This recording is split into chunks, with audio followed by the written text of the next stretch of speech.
Hello, friends, and welcome back. Get ready to launch your collaborative learning teams like a rocket with targeted actions that move your team from uncommitted, unfocused, and unsafe to a collaborative learning team that is committed to a common goal, feels psychologically safe, and engages in collegial conversations that improve student achievement. Today, I'm going to show you 4 actions that you can take to implement with your team focused on accountability, norms, structure, and continuous quality improvement. Stay tuned to the end where I'm going to share with you a free collaborative learning team assessment and protocol that's going to fuel your team awareness and ignite their effective collaborative goal setting. So grab the note taker in the notes section and a coffee and let's get to it. So why are collaborative learning teams so much more effective than professional working groups? Collaboration has a collective intelligence that's greater than the sum of each individual intelligence. Collaborative learning teams are more flexible and resilient. This is essential in education. Collaborative learning teams innovate to challenge traditional teaching methods. And collaborative learning teams enhance both individual and team competencies, boosting student achievement. So let me talk about one of my favorite books, and that's Leading Collaborative Learning from Sherritt and Planch. And they talk about teams coming together and co-laboring and co-learning and emphasize that the learning is the work. So let's define collaborative learning teams as a structured group of educators who engage in collaborative inquiry to enhance teaching practices and improve student learning outcomes. So collaborative inquiry is the key differentiator for collaborative learning teams. And according to Donahue and Valesco, they define collaborative inquiry as structure for educators to lead and learn together productively. It's an instrumental approach to developing teacher leadership and professional capital, increasing efficacy, and shifting attributions regarding causes for students' success and failures. So one attribution is overemphasizing internal structures such as motivation or ability and underemphasizing external factors such as their home life or instruction. Another attribution error is the self-serving bias, where teachers claim credit for good results but deflect blame on poor outcomes. And a third common attribution error is when teachers view students' failure as persistent and uncontrollable rather than just something that's temporary and manageable. So collaborative learning teams engage in collaborative inquiry, which gives them a much broader perspective at facing the challenges of teaching and learning and coming up with more targeted actions to increase student achievement. So it doesn't matter if it's teams within the department or teams across different departments, teams that are on the same grade level or teams across grade levels, or even teachers that have standalone courses. And so they collaborate with like teachers at other schools. So let's just keep in mind the size of a team should be at least 2 in order to come together and collaborate, but no more than 8. Research has shown that more than 8 is too many channels of communication, and those groups will naturally divide into 2 subgroups anyway. So go ahead and think about how you might divide your subgroups as needed. So to help us process the 4 actions that you can take around accountability, norms, structure, and continuous quality improvement, let's look at a hypothetical Algebra 1 course team at a large urban school district. So we've got Maria, a veteran teacher with 15 years of experience teaching Algebra 1.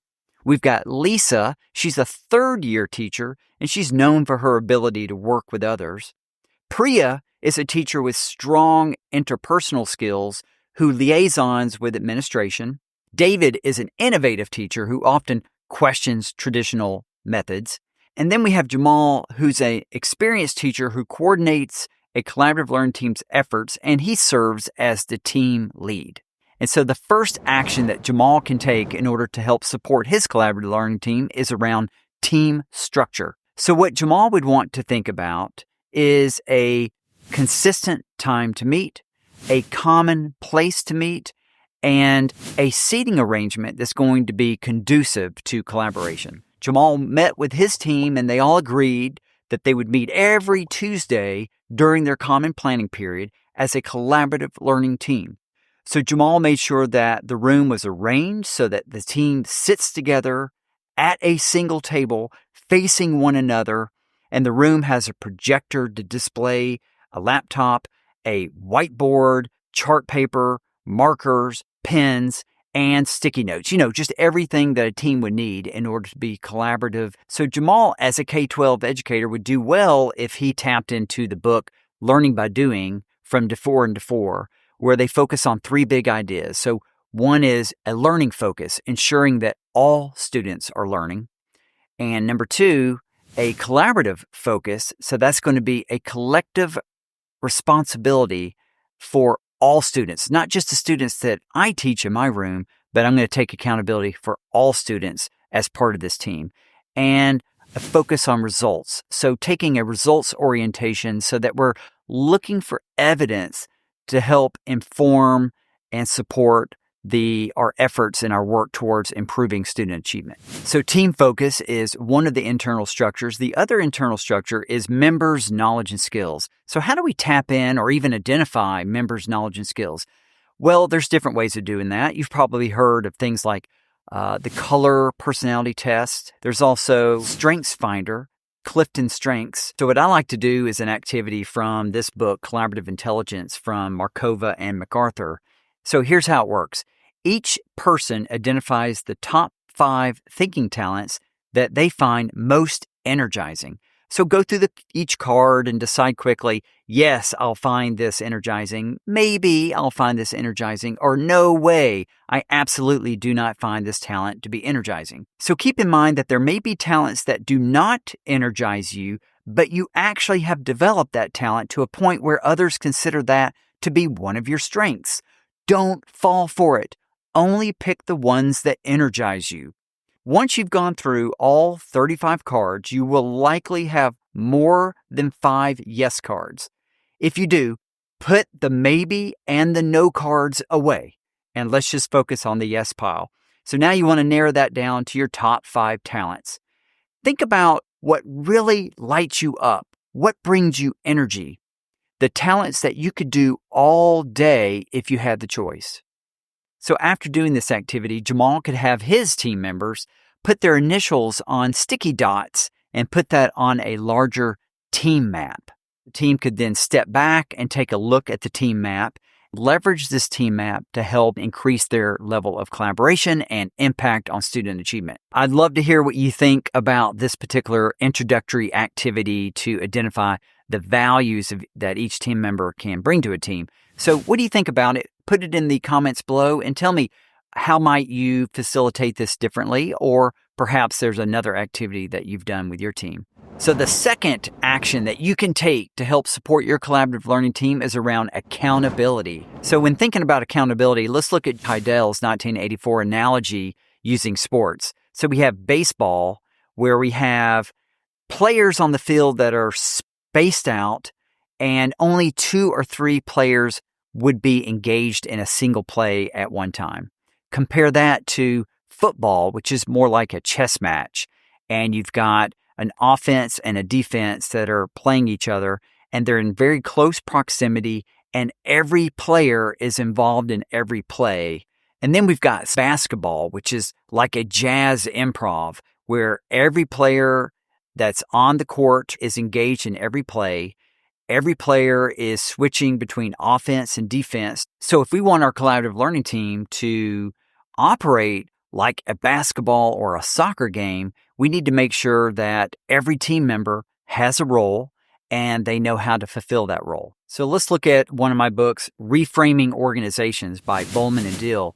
And they refer to 4 types of roles. First, you have contributors. They're going to be task-oriented. Then you have communicators. They're going to be more process-oriented. Then you have collaborators, which are more big-picture thinkers. And then finally, you have challengers, which ask the tough questions to help move the work forward. And within all these roles, there could be more nuanced roles, right? So there might be note takers and someone who's running a protocol. But think about how each one of those would fit into these 4 larger roles. So Jamal came across these 4 roles as well and wanted to bring it to the team to help the team come up with some roles that can really help support team collaboration. So here's what they came up with.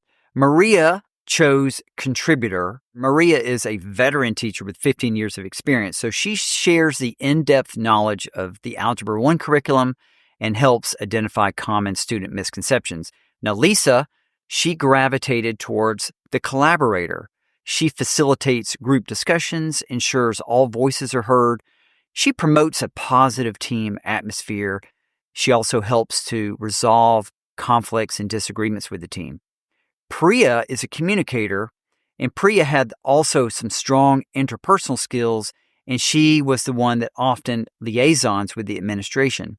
So she would continue communicating the progress of the collaborative learning team with the school administration and also make sure that every team member clearly understands their role to help ensure that the work gets done. Now, David, he loved and really resonated with the role of challenger. So David, if you remember, was the innovative teacher who often asks questions.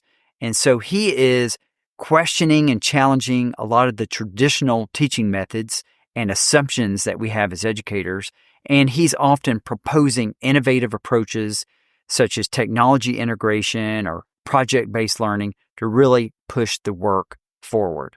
So Jamal's the team lead. He's going to continue to coordinate the meetings and set the agendas and keep the team focused. So if you have fewer than 5 team members, you might consider having each team member take on more than one role to help support the team. If you have more than 5 team members, but not too many, not more than 8, then you might have 2 or 3 team members that's been implemented with fidelity. So let's think about Jamal a little bit more in his role as a leader. He might also think about his own leadership style and how he wants to support his team. So if we're thinking about this great book, Leading Collaborative Learning, that I referenced earlier, they talk about the constructivist approach where adults learn by doing.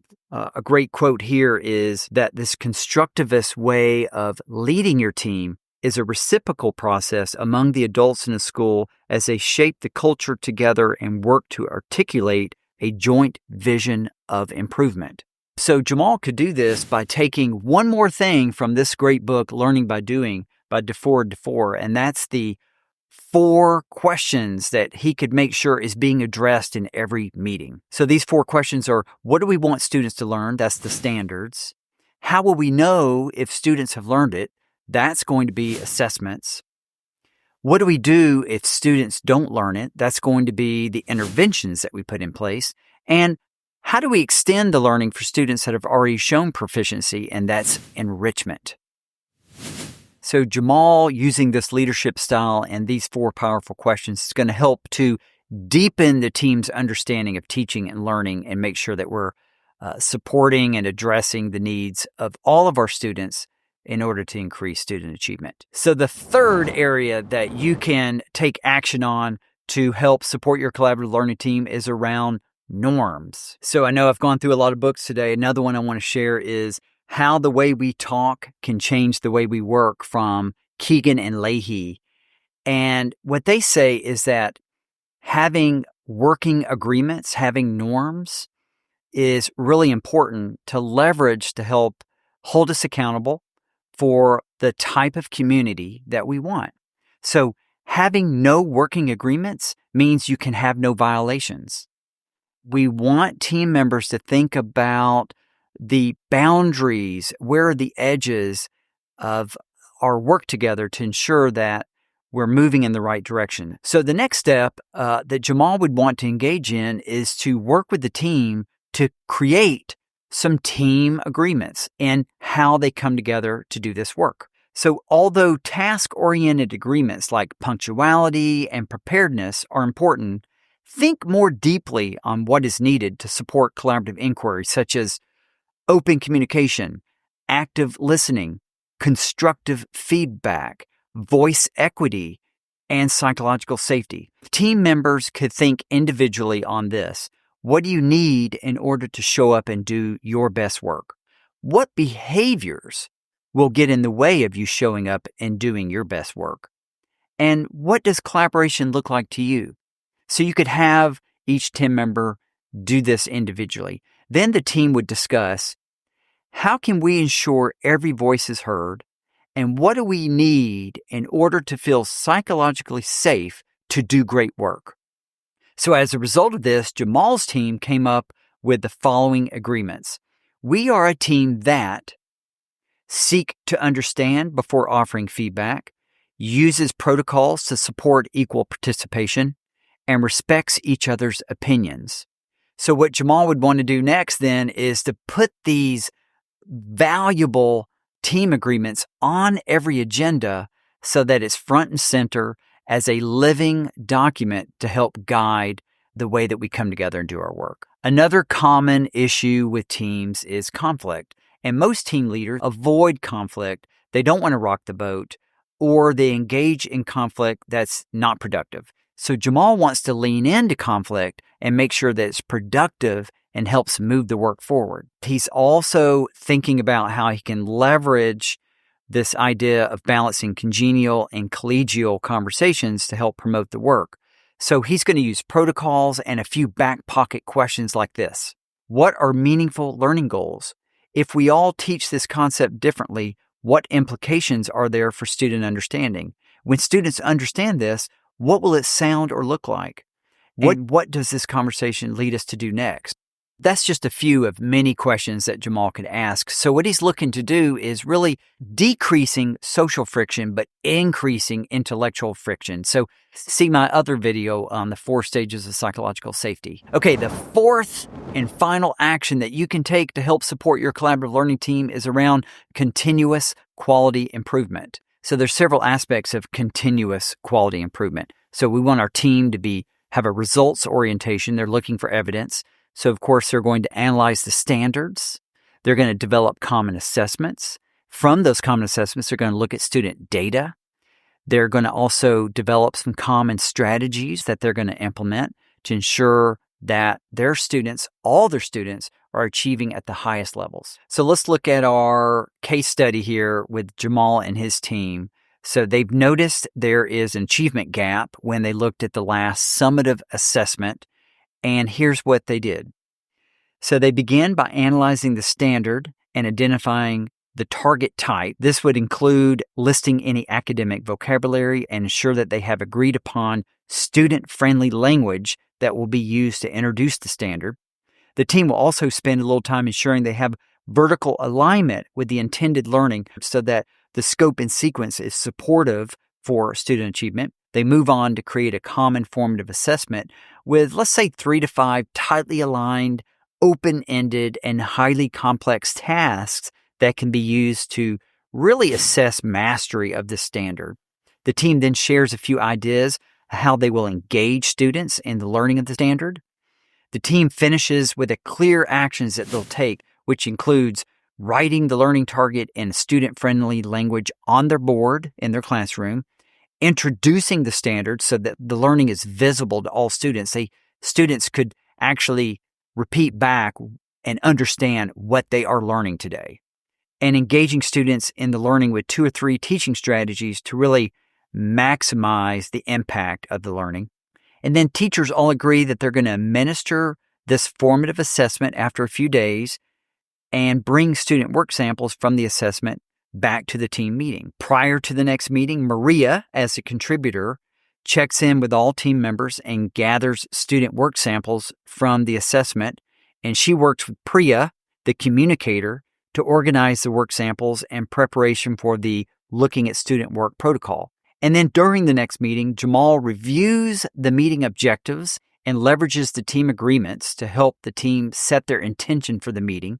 Priya, as a communicator, facilitates a looking at student work protocol, while David, the challenger, skillfully invites the team to consider multiple perspectives and pushes the team to come up with innovative approaches to address the misconceptions that were identified. So Jamal reviews their action plan and records the team's thinking of key student actions that will lead to mastery and strategies that the teachers will facilitate to engage students towards these key actions.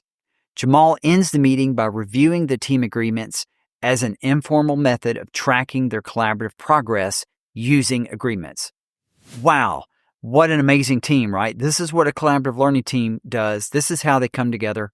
It's not necessarily easy work. It's deep work, and it's very satisfying. And most importantly, it leads to student achievement. So we just covered the 4 actions that you can take to help support your collaborative learning team around structures, accountability, norms, and continuous quality improvement. So now I want to leave you with a collaborative learning team assessment that you can use to reflect as a leader, or even better, have the team take the assessment to identify areas for growth that can inform team goal setting focused on their collaboration. So just go to johnwilliscoaching.com to get your free collaborative learning team assessment.